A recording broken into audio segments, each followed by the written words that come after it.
Hey there everyone, welcome back to my vlog. Today we are going to be starting a couple of days, maybe even a week, of just a reading vlog, super chill.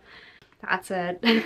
It's currently Saturday, so we are about halfway through the day at this point, and me and my husband, yikes, just got back from our honeymoon, and we just did Thanksgiving with both of our families. So we are really just trying to get the house in order, kind of lay low, and get ready to go back to work on Monday. We set our tree up last night, so we'll probably do a little bit of decorating later, and I knew that I wanted to capture that, so I wanted to start the vlog today and just see how long it goes. Let's talk about the reading plans though.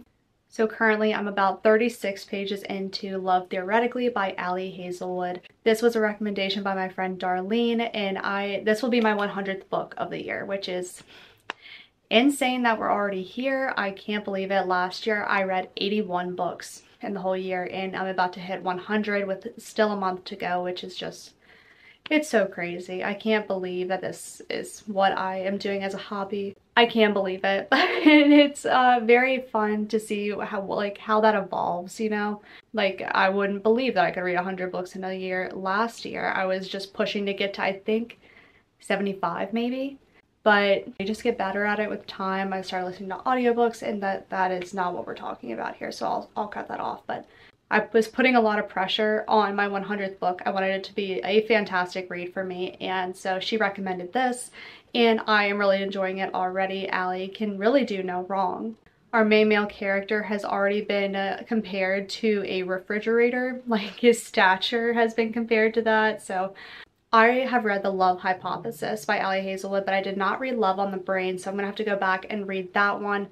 But I love that everybody's been pretty accepting that Hazelwood is just doing basically the same thing with each of her novels, just slightly different. And I mean, she has a great recipe, so I'm not going to be mad about it. I know I'm going to enjoy myself, so I'm really looking forward to it. And then I really should read some more books off of my TBR, but I really just want to hop into my holiday TBR. It's very sad. I just want to get there now. I don't know why. I was thinking that I wouldn't be that into it, but I am. I'm really craving some of the romance holiday books, but we're going to try to read just a couple more books off of my November TBR and close that out. So depending on what I'm feeling, I think I'm either going to read In a Quiet Town by Amber Garza. This is more of a thriller book, or A Good Girl's Guide to Murder, which which is actually also kind of a YA mystery kind of book. So we'll see what I feel like when we get there. I have been really craving some YA, and I've been putting it off because I know that I have other books that I need to read, but I really just want to get into a good YA book. So that is loosely the plan. I am going to go make, I think, an afternoon cup of coffee and then lay down and hopefully get a few more pages knocked off of Love Theoretically, and then I'll take you all along and give you all an update once I have one.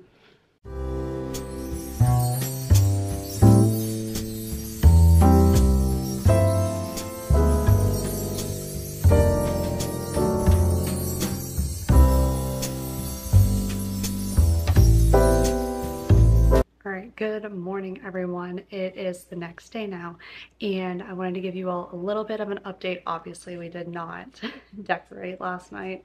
We actually just settled in, and I read basically the whole night, and Dylan played video games, so it was just a perfect combination all around. However, yesterday we ended up going to Marshall's.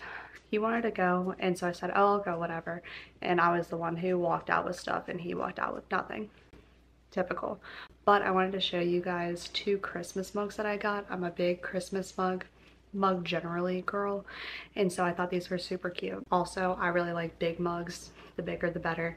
So I found this one that's just like white, simple, with these green trees that I think is actually very big. Like, in comparison to my head, it's pretty large. And then we found this green one, and it says Home for the Holidays. And I just think it's so cute. It's like the perfect, it almost seems like a camping mug. So I really enjoyed that. So that's my mug haul, apparently. So we got those, and then like I said, I just read all night. So I think when I checked in with you all, I was on page 38, 36 maybe. And now I'm on page 221. So a good chunk got done last night. We're over halfway there, which feels really good. And I started to really get into it. I was having such a good time with this character. I don't even know if I told you all what this book is about. Okay, so it's about this physicist named Elsie who has just gotten her PhD and is adjuncting, and she really does not like teaching very much. She's very overworked and underpaid. So she applies to this position as a tenured professor at MIT. So she gets an interview for there, but on the side, since she makes basically no money and needs something to sustain her income for her living, and she is also a diabetic and insulin is not cheap. So she goes, and there's this app for professional fake dating services, and it's just fake dating. And she has been fake dating this one client named Greg, who is a part of this family who's just on him about not getting married and really wants him to settle down. So Elsie has been playing interference for him and just trying to get his family off of his back. They've become friends in the process, which is very sweet. But Greg has this brother named Jack who has been very skeptical of her this whole time. She feels like he doesn't like her. And she is a person who kind of molds herself to be what that other person wants her to be. And so she will take on all of these different personalities and kind of subtract herself from the equation so that she can be liked by these other people. Jack is basically a stone wall. He gives away no emotion, so she has no idea what she has done wrong or how best to like mold herself to please him and be liked by him.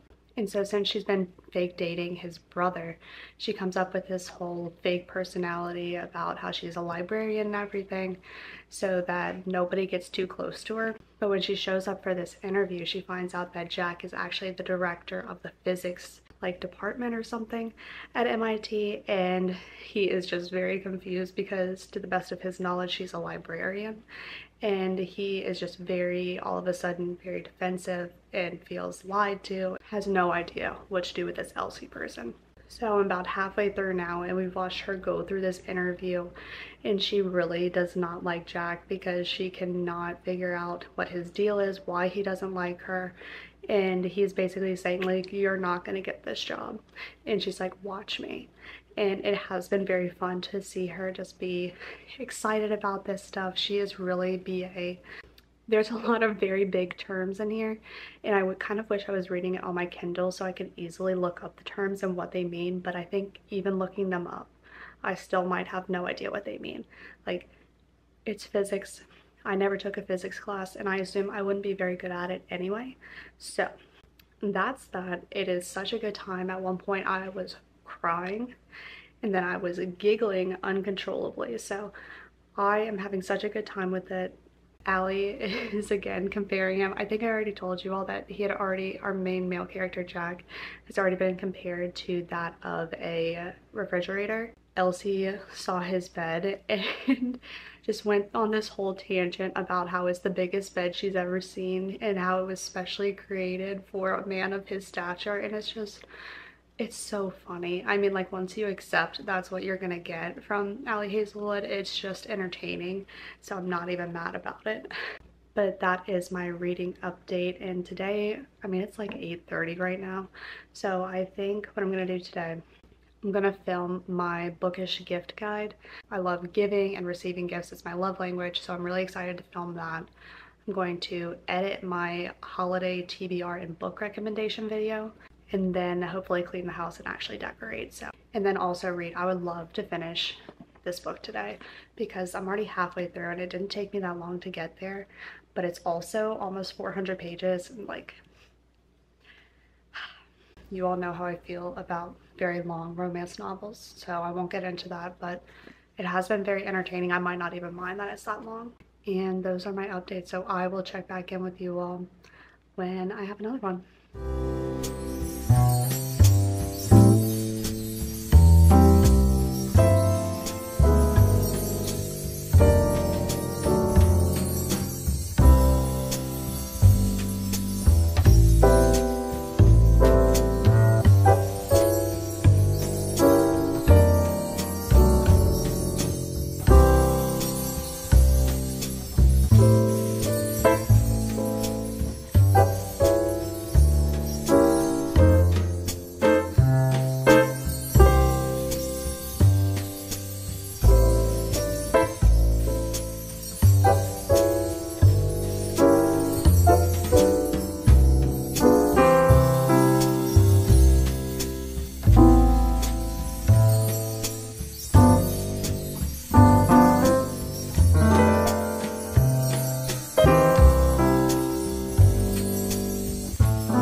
is time for another reading update. I am not bald. It is just a claw clip day, and I don't know if I've ever recorded in glasses before, but I do wear them quite frequently.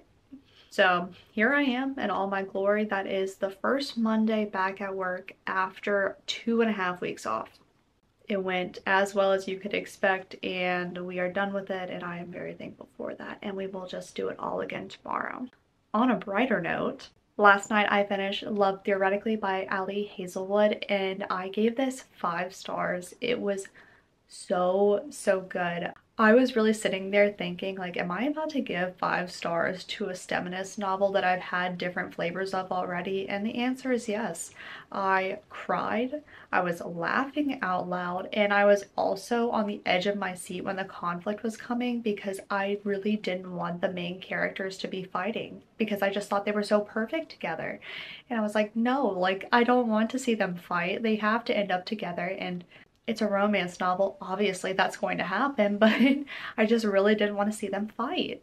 I think that I love this book so much because well, maybe 3 things. One, this I feel like is so academic and well researched. I really enjoyed the different perspectives on physics that we got in this novel.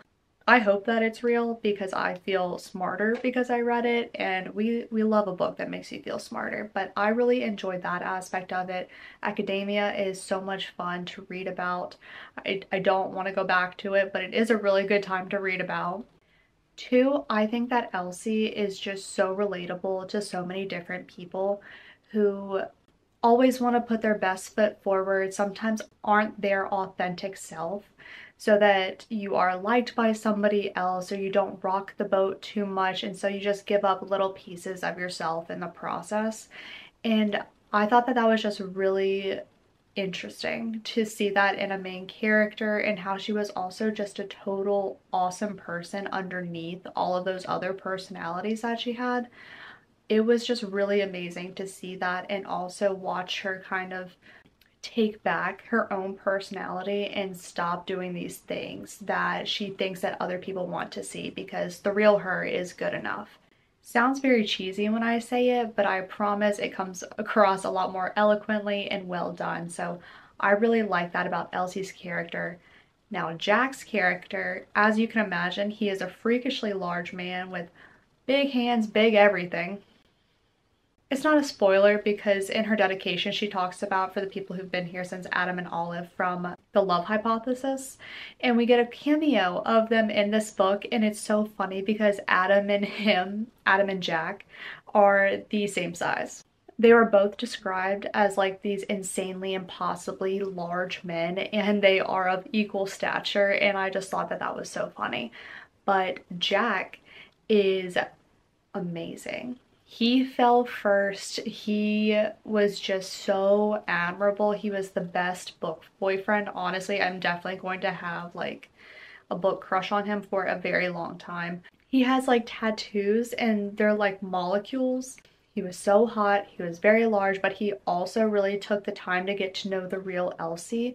He was already transfixed by her because she was fake dating his brother. So he was already kicking himself, and he tells her when Elsie was with his brother that he was so mad at himself because he shouldn't be having these thoughts about his brother's girlfriend. And so swoon worthy, just absolutely amazing. So I love this. I definitely recommend it. This is the 3rd book in the STEMinist series, and I skipped Love on the Brain, so I didn't feel like I missed anything from that. I think it's fine to go out of order. So definitely recommend this. It was my perfect 100 books. Like this was my 100th book of the year. That was my Goodreads goal. So it was the perfect romance book with also just, I feel like, slightly more elevated because it was academia. So I really enjoyed this one and would definitely recommend picking it up. So after that, I picked up Window Shopping by Tessa Bailey, and I was starting to have a good time with it, but then on page 2, she described a man who was impossibly tall and large, and I audibly said no. And I shut the book and I came back upstairs because I just got almost 400 pages of an impossibly tall and large man. I needed a break from it. But what did I want? I stared at my shelves for so long, and then I stared at my TBR for, again, a very long time, and I really could not decide what I wanted. And I still don't know. I still don't know if I made the right decision or not, but I think I got 3 chapters into The Ashes and the Star-Cursed King by Carissa Broadbent. This is the second book in the Serpent and the Wings of Night duology. There's a novella in between the two, but I think it's still considered a duology. But I just realized that it's 600 some pages. I would love to knock out one more book before the end of this month, aka Friday, and it's Monday now, and that's a lot to ask. That's a lot to ask. I don't know what I'm going to do about that. I might keep reading this. I don't know. I don't know, but fantasy is just sometimes so much better too. So I have this that I'm reading physically. Not really. I'm reading it on my Kindle because it's Kindle Unlimited, and this is just chunky and has it doesn't flop very well. I have this as my current physical read. And then I'm not sure if anybody else does this, but sometimes on Libby when I'm looking for a new audiobook, I'll just scroll like it's social media to see what's available to me now, which is hilarious. Like, who does that? But I found Nothing to See Here by Kevin Wilson as the audiobook, and it was available. And the premise of this book seems, 1, hilarious, 2, it was 6 hours, so maybe I can finish this by the end of the month. And then 3, it's literary fiction, which I have not read in quite a while. So I was very excited to see this. God, what, I'm maybe 30 minutes into the audiobook so far. And so I really can't tell you anything about it.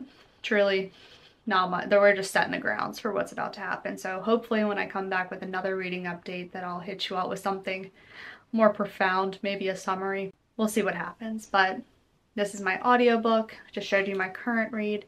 And tonight we're going to do some editing and then focus on reading because we have plans for Tuesday and Wednesday night, and that means not a lot of reading. So I want to be sure to prioritize that tonight. And that's it. So I will see you all in the next one.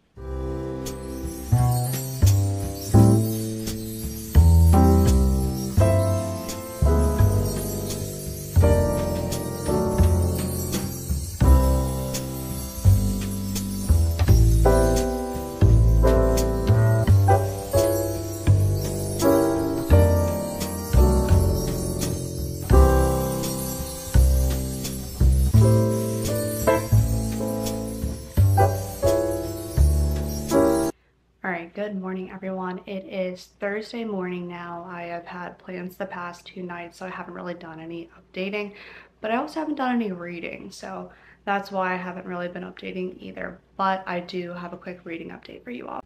So first, The Ashes and the Star-Cursed King by Carissa Broadbent. I'm about 20% of the way into this. I'm reading it on my Kindle since it's a Kindle Unlimited book, and this is just really chunky and doesn't have like, I mean, it has okay flop, but even still, I just wanted to read it on my Kindle, and it's taking me a little bit to get into. So the way that The Serpent and the Wings of Night ended, that was a super big cliffhanger, and I was really intrigued about what was going to happen next. And what's happening next truly isn't that exciting yet. It is dragging a little bit, so I am definitely struggling to get into it more, and this is a 600-page book. Yeah, it's just not capturing my attention the way that I wanted it to. It's definitely not as fast-paced as The Serpent and the Wings of Night. So I'm definitely struggling. I almost put it down, but then I was like, it is very hard for me to DNF a book. So I just didn't. And so I'm about 20% in now, and I'm hoping that I'll be able to get at least 50% of the way through before the end of this vlog, because there's no way that I'm going to finish it in this vlog. That's okay. So that is The Ashes and the Star-Cursed King. But let me tell you all about Nothing to See Here by Kevin Wilson. This is my current audiobook, and I picked it up because it just sounded perfect. Hi, Scoot. Oh. It just sounded so interesting to me, and it was a 6-hour audiobook, so it's a super short book, I think. Yeah. It looks like it's around 250 pages, so I just needed something kind of quick and easy. The premise of this book is there is a woman named Lillian who kind of came from nothing, and she slowly clawed her way up in academics and got into this girls' boarding school that has a bunch of like other rich girls there. And her roommate Madison was one of the cool rich girls. But when Madison's dad needed somebody to blame for Madison's misdoing, that ended up being Lillian, and then it basically ruined her chances of getting out of the nothingness she came from. But Madison and her stayed pen pals, and Madison said, hey, I have a job for you. Lillian goes to Madison's basically estate because Madison ended up marrying a senator who is on the presidential track. And you know, when you have that, there is a lot of media and people want to vet you. And it turns out that he went through this big scandal where he left his wife and kids for this odd equestrian woman, but then ended up marrying Madison. So it was a whole thing. But the mom of the kids just passed away. And so the kids are orphans and they are going to go live with Madison and the senator. That's where Lillian comes in, because these children randomly combust into flames. They get upset and they just blow up in flames. This is not a fantasy read. This is like a real life. The doctors have no idea what this is. They have no cure for it. And it's obviously like a big deal because that could bring a lot of negative press, but then also just nobody knows how to handle them. So Lillian, who really has not been doing much with her life, is like, okay, I guess I will. I don't want to disappoint Madison, and hopefully I don't get burned alive by these kids. It has been the most endearing book so far. These kids basically were told that they were just different. They'll never be like seen in the world because of what they are. They'll never be fixed. And Lillian really feels for them and wants to do better for them and give them better than she had. And it's so, so sweet.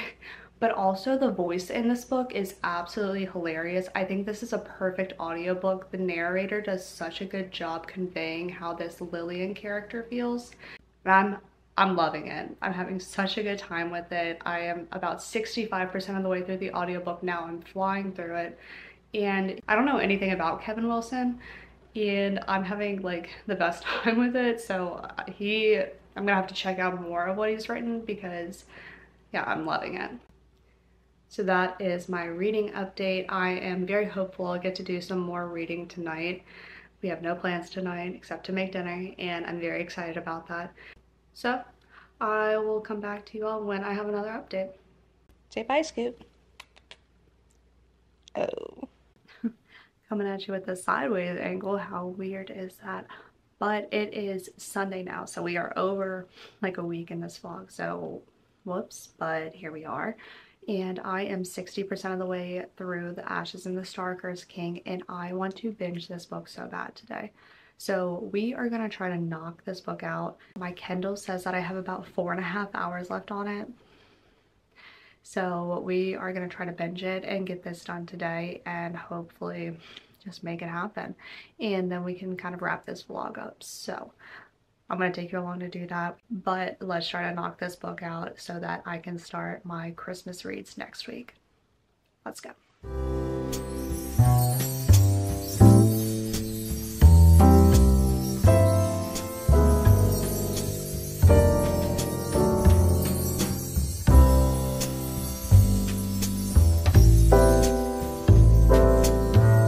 Alright everyone, we have finished our reading vlog for this week. Let's go through what we finished.